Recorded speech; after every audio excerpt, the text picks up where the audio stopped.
जीवन हमें एक मौका देता है, इसलिए जब भी सही कॉलेज चुनने का समय आए तो सिर्फ मंगलायतन यूनिवर्सिटी आपके बेहतरीन भविष्य और सर्वांगीण विकास के।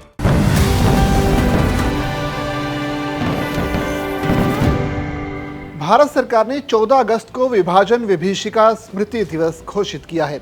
इस दिन का उद्देश्य छात्रों और समाज को यह याद दिलाना है कि 1947 में भारत पाकिस्तान के बंटवारे ने लाखों लोगों की जिंदगियों पर कितना गहरा असर डाला था। एनसीईआरटी द्वारा विभाजन की विभीषिका स्मृति दिवस पर विशेष मॉड्यूल बनाया गया है।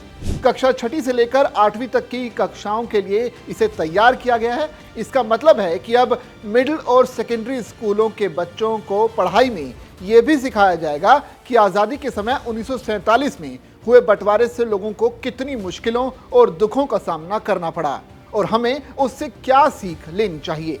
एनसीईआरटी के खास मॉड्यूल में यह बताया गया है कि भारत का विभाजन यानी बंटवारा किसी एक व्यक्ति की वजह से नहीं हुआ था, बल्कि इसके लिए 3 लोग या यूं कहें कि 3 पक्ष जिम्मेदार थे।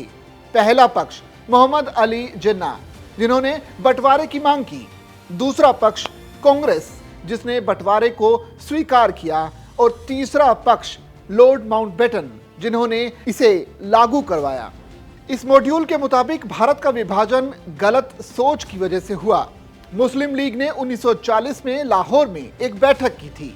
वहां जिन्ना ने कहा था कि हिंदू और मुसलमान अलग अलग धर्म, रीति रिवाज, साहित्य और नायकों वाले समुदाय हैं। ब्रिटिश सरकार चाहती थी कि भारत आजाद तो हो लेकिन बटे नहीं। उन्होंने एक योजना बनाई जिसमें भारत को डोमिनियन स्टेट्स देने की मांग की थी, यानी ब्रिटिश राजा केवल नाम के लिए भारत का प्रमुख रहता, लेकिन देश का असली प्रशासन भारतीयों के हाथों में ही होता। साथ ही अलग अलग प्रांतों को यह विकल्प दिया जाता कि वो डोमिनियन स्टेट का हिस्सा बने या फिर ना बने, वो उनकी मर्जी। लेकिन कांग्रेस ने यह योजना ठुकरा दी। अब जो एनसीईआरटी का खास मॉड्यूल बनाया गया है उसमें यह बताया गया है कि आज़ादी के समय देश के बड़े नेताओं की बंटवारे को लेकर अलग अलग राय थी।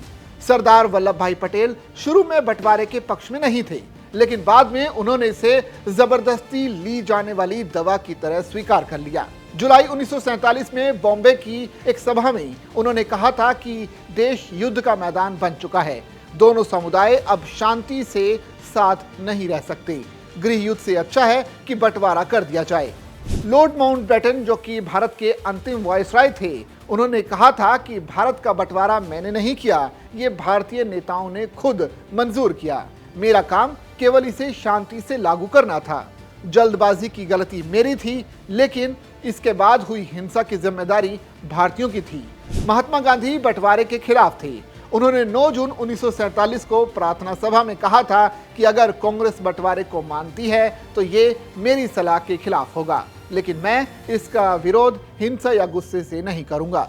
इसके बावजूद हालात ऐसे बने कि नेहरू और पटेल ने गृह युद्ध के डर से बंटवारे को स्वीकार कर लिया। महात्मा गांधी ने भी अपनी आपत्ति छोड़ दी और जून 1947 को कांग्रेस कार्यसमिति की बैठक में बाकी नेताओं को भी बंटवारे के लिए तैयार कर लिया गया।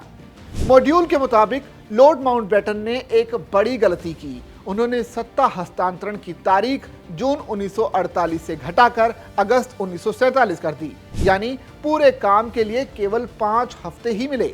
सीमाओं का बंटवारा भी जल्दबाजी में हुआ। हालात ये थे कि 15 अगस्त 1947 को 2 दिन बाद तक पंजाब के लाखों लोगों को ये पता नहीं था कि वो भारत में हैं या फिर पाकिस्तान में। इस जल्दबाजी को बहुत बड़ी लापरवाही भी माना गया। बंटवारे के बाद भी हिंदू और मुसलमानों के बीच नफरत खत्म नहीं हुई। इसी समय कश्मीर का मुद्दा खड़ा हुआ, जो पहले कभी नहीं था। ये भारत की विदेश नीति के लिए सबसे बड़ी चुनौती बन गया। कई देश कश्मीर के नाम पर पाकिस्तान का साथ देकर भारत पर दबाव बनाने लगे। प्रधानमंत्री नरेंद्र मोदी ने पार्टीशन हॉरर रिमेम्बरेंस डे यानी विभाजन विभीषिका स्मृति दिवस मनाने का ऐलान किया। उन्होंने कहा कि विभाजन का दर्द कभी भुलाया नहीं जा सकता। लाखों भाई बहन बेघर हो गए और कई लोगों ने अपनी जान गंवा दी। हमारे लोगों के संघर्ष और बलिदान की याद में हर साल 14 अगस्त को यह दिवस मनाया जाएगा। अब जो एनसीईआरटी का मॉड्यूल तैयार हुआ है उसमें 3 लोगों को मुख्य तौर पर जिम्मेदार ठहराया गया है।